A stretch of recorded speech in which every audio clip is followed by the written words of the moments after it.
अस्सलाम वालेकुम दोस्तों, कैसे हैं आप लोग। उम्मीद करती हूँ साथ खैरियत से होंगे। आज आप लोगों के लिए लेकर आई हूँ बहुत ही मज़ेदार सी रेसिपी क्रीमी फ्रूट चाट की। बिल्कुल बाज़ार जैसी घर में बनाएं साफ़ सुथरे तरीके से और एंजॉय करें।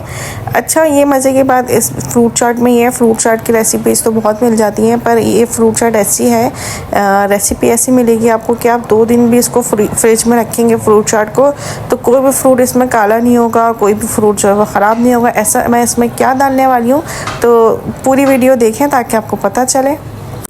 सबसे पहले हम इसमें ऐड कर देंगे 1 पैकेट क्रीम का, और उसके बाद हमने इसमें लेनी है पिसी हुई चीनी। पिसी हुई चीनी आप ले लें, ग्राइंड कर लें।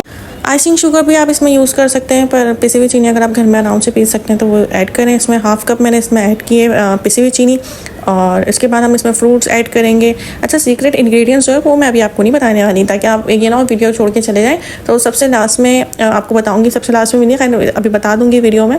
तो वीडियो को एंजॉय करें और लाजमी कमेंट सेक्शन में बताया करें कि कैसी लगी आपको रेसिपी, कैसी लगी आपको वीडियो।